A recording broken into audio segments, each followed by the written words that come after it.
বাকি দুইজন সেই বিকেল থেকে বাড়ির সামনে হাঁটাহাঁটি করছে।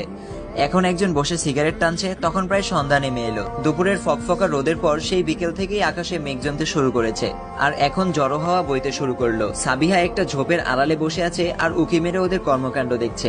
বিকেলে যখন সে লাঠি নিয়ে ওই ঘরে যাবে ভেবেছিল, তখন হঠাৎ মনে হলো আরশি আইসক্রিম আনতে যাওয়ার সময় ফাইলটা তার কাছেই দিয়েছিল, আর ওটার ভিতর আরশির ফোনও ছিল। যদিও পরীক্ষার হলে ফোন নিয়ে যাওয়া নিষিদ্ধ, তবুও প্রায় স্টুডেন্টই ফোন নিয়ে যায়, তবে লুকিয়ে রাখে। সাবিহা দ্রুত ফোনটা হাতে নেয়, দেখে লক করা নেই। কল লিস্টে যেতেই প্রথমে একটা নাম্বার আসে, যেটা সেভ করা মাই নিরামিষ নামে। আরশির কাছে এই নিরামিষের গল্প অনেক শুনেছে সে, তাই চিনতে ভুল হলো না নাম্বারটা কার। আর দেরি না করে কল করে সবকিছু খুলে বলে সে। আর সেই বিকেল থেকে একটা ঝোপের আড়ালে লুকিয়ে আছে। ক্ষুধায় পেটটাই যেন যুদ্ধ শুরু হয়ে গেছে। সেই সকালে খেয়ে বেরিয়েছিল, এখন অব্দি আর কিচ্ছু খায়নি। সন্ধ্যা পেরিয়ে আধার নেমে এলো, গড়ি গড়ি বৃষ্টি পড়তে শুরু করেছে। ছেলে দুটি বাড়ির সামনে চালের নিচে গিয়ে দাঁড়িয়ে আছে। সাবিহা লুকিয়ে লুকিয়ে বাড়ির পেছনের দিকটায় চলে গেল। দেখে বাতাসের ঝাপটায় ঘরের জানালাগুলো একবার ঝুলছে, আরেকবার বন্ধ হচ্ছে। ঘরটা অন্ধকার, একেবারে ভিন্ন সাইডে ঘর। এদিকটায় কারেন্টের কোনো খাম চোখে পড়ছে না। বিজলির আলোয় বোঝা যাচ্ছে আরশি জানালার পাশে দাঁড়িয়ে জানালাটা ঝাঁকাচ্ছে। সাবিহা গুটি গুটি পায়ে তার কাছে এগিয়ে গেল। আমার ভেতর ছিল তখন শুধু এখান থেকে মুক্ত হওয়ার পথ খোঁজা। হুট করে সাবিহাকে দেখে চমকে উঠলাম আমি। ও এখানে কি করে এলো? সারা শরীর ভিজে একাকার অবস্থা। এভাবে আর কিছুক্ষণ থাকলে নির্ঘাত জ্বর উঠবে। সাবিহা জানালার পাশে এসে দাঁড়ালো, সারা শরীর কাঁপছে তার। দেয়াল ঘরের উপরে টিন সেট, সেই টিনের ঝরঝরে পানি এখনো তার গায়ের উপর পড়ছে। আমি অবাক হয়ে বললাম, তুই এখানে কি করে এলি? তোকেও কি ওরা তুলে নিয়ে এসেছে? সাবিহা কাঁপতে কাঁপতে বলল, তোকে তুলে আনার সময় আমি অন্য একটা গাড়ি নিয়ে ফলো করতে করতে এখানে এসেছি। তুই কোনো চিন্তা করিস না আরু, আমি ফোন করে সবাইকে জানিয়ে দিয়েছি। আসিফ এখনো আসেনি, হয়তো ঝড় থামলে আসবে। ততক্ষণে আমি দেখছি কি করা যায়। আমার চোখ বেয়ে জল গড়িয়ে পড়ছে, জানি না কি হবে আমার সাথে। সাবিহাকে বললাম, তুই এভাবে ভিজছিস, তোর তো জ্বর উঠে যাবে। সাবিহা বলল, উঠলে উঠুক, তোকে ছাড়া এখান থেকে যাব না আমি। মরলে একসাথেই মরবো। আর আশেপাশেও কোনো বাড়িঘর নেই যে তাদের কাছে গিয়ে আমি সাহায্য চাইবো। আর শোন, একদম কাঁদবি না, আমি দেখছি কি করা যায়। আর কিছুক্ষণ দেখি, এরপর বাইরে থাকা ছেলেগুলোর উপর অ্যাটাক করব। ওদের সাথে পারবো কিনা জানি না, কিন্তু পারলে তোকে বের করে নিয়ে দুজন পালিয়ে যাব। একদম ভয় পাস না। এর মাঝেই দরজা খোলার খটখট শব্দ হয়। আমি দ্রুত জানালা বন্ধ করে দিলাম, আর সাবিহাও লুকিয়ে পড়লো। একটু পরে আসিফ ঢুকলো ভেতরে, সাথে ছেলে দুটিও। তারা রুমের কোনায় কোনায় মোমবাতি সেট করেছে। আমি জড়ো জড়ো হয়ে একপাশে বসে আছি, সারা শরীর কাঁপছে আমার। সব শেষ হলে আসিফ একটা টোল টেনে আমার সামনে এসে বসলো। আমার মুখটা উঁচু করতেই আমি এক ঝাটকায় তার হাত সরিয়ে নিলাম। সে ভুবন কাঁপানো হাসি দিয়ে বলল, তেজ দেখছি এখনো কমেনি। ওই দিন কি বলেছিলি, আমার দুই পায়ের মাঝ বরাবর ফেরে ফেলবি? এই বলে হা হা করে হেসে দিল। তার বিশ্রী হাসিতে আমার সারা শরীর জুড়ে ঘৃণা জাগ্রত হতে থাকলো। সে আবারও হাসতে হাসতে বলল, লাভ নেই, এখানে এখানে এমন কেউ নেই যে তোকে বাঁচাতে আসবে। আর তোর সাথে যা যা হবে তারও কোনো প্রমাণ থাকবে না, কারণ আমার শিকারের কোনো প্রমাণ রাখি না আমি। বাইরে আরো দুজন আছে, সব মিলিয়ে আমাদের তিনজনেরই জমি একটা পার্টি হবে। এরপর তোর স্থান হবে কোনো নদীতে। এই বলে আবারও হিংস্র মতো হেসে দিল।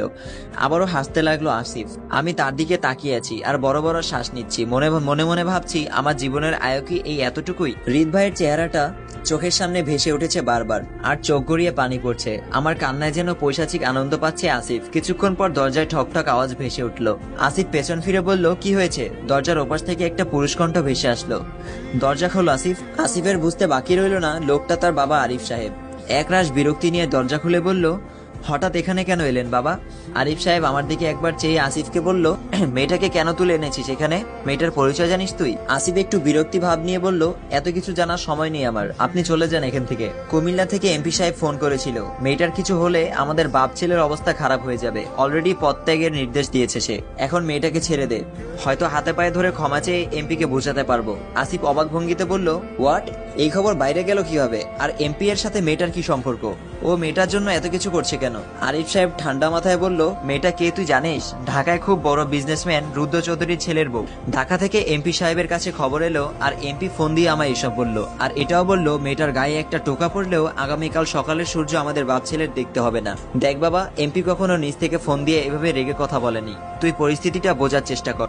আসিফ বাবার কথায় পাত্তা না দিয়ে বলল, এত কিছু বোঝার সময় নেই আমার। গত 1 বছর ধরে আরশি আমার শিকার। কিন্তু আরিফ সাহেব ছেলেকে কিছু না বলে আমার দিকে চেয়ে বলল, আমাদের ক্ষমা করে দিও মা, তোমার সাথে খুব অন্যায় করে ফেলেছি আমরা। তুমি এখন এখান থেকে চলে যাও, কেউ কিছু করবে না তোমায়। বাঁচার পথ পেয়ে আর এক মুহূর্তও দেরি করলাম না, দৌড়ে বাড়ি থেকে বেরিয়ে গেলাম। আমি ছুটে বাড়ির পেছনের দিকটায় চলে গেলাম। বুঝতে পারছি অনেক রাত হয়ে গেছে। আসিফ রাগ সামলাতে না পেরে বাবার গালে সর্বশক্তি দিয়ে একটা থাপ্পড় বসিয়ে দিল। বিশ্রী ভাষায় গালাগালি করতে শুরু করলো। আসিফ একটা গালি দিয়ে বলল, সামান্য একটা বিষয় হ্যান্ডেল করতে পারিস না তুই?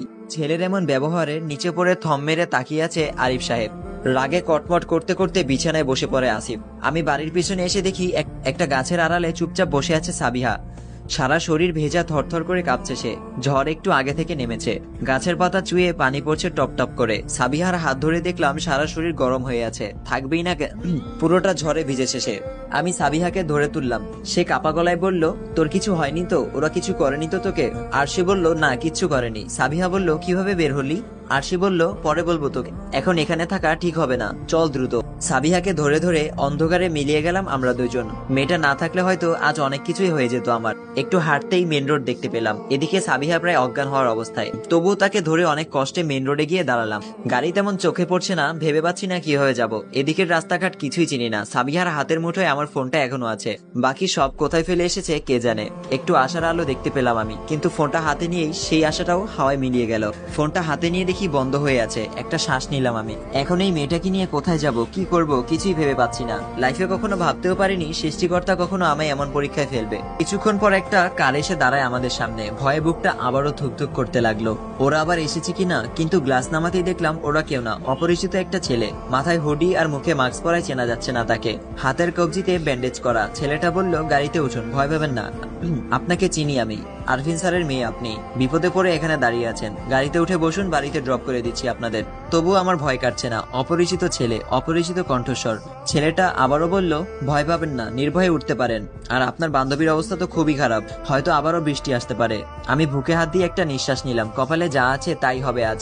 সাবিহাকে ধরে গাড়িতে বসিয়ে দিলাম, আর আমিও উঠে বসলাম। আমাদের বাড়ির সামনে এসে নামিয়ে দিয়ে চলে গেল ছেলেটা। এতক্ষণে ভয়টা একটু কাটলো আমার। ছেলেটাকে যতটা খারাপ ভেবেছিলাম মোটেও এতটা খারাপ না, তবে ছেলেটাকে তাও বুঝতে পারছি না। যাই হোক, এত ভাবার সময় নেই আমার। সাবিহাকে ধরে ধরে বাসার ভেতরে নিয়ে গেলাম আমি। দেখি বাবা মা বসে আছে ভেতরে। আমাকে দেখেই তারা দৌড়ে আমার কাছে এসে বলল, ঠিক আছিস তো মা, কিছু হয়নি তো তোর? তোমাদের পরে সব বলছি মা, আগে সাবিহাকে রুমে নিয়ে যাও, আমি জামা নিয়ে আসছি তার জন্য। সাবিহাকে নিয়ে খালি রুমটায় চলে গেল মা। আমি আমার রুমের দিকে হাঁটা ধরলাম। রুমে আসতেই আরো অবাক হলাম আমি। ফ্লোরে দুই পা ছড়িয়ে খাটের উপর বসে আছে হৃদ ভাই। আমি চুপচাপ অপরাধীর ন্যায় মাথা নিচু করে তার কাছে এগিয়ে যেতেই সে উঠে একটা থাপ্পড় বসিয়ে দিল আমার গালে। ফ্লোরে ছিটকে পড়ে আমি আহত চোখে তার দিকে চেয়ে রইলাম। সে রাগেশ্বরে বলল, এত কিছু হয়ে গেল অথচ আমাকে জানানোর প্রয়োজন মনে করলে না তুমি? আমায় একটাবার বলতে যে কোনো ছেলে তোমায় বিরক্ত করতো, একটিবার বলার প্রয়োজন মনে করলে না তুমি আমায়? আমি চুপচাপ ফ্লোরে বসে আছি। হুট করে সে আমার পাশে বসে আমাকে নিজের বুকের সাথে চেপে ধরলো। কপালে অজস্র চুমু দিয়ে বলল, কেন এমন করলে তুমি? আজ তোমার কিছু হলে আমি কিভাবে বাঁচতাম বলো? সেই ছোট্টবেলা থেকে তোমায় ভালোবাসি আমি, আমার যে বেঁচে থাকার অক্সিজেনটাই তুমি।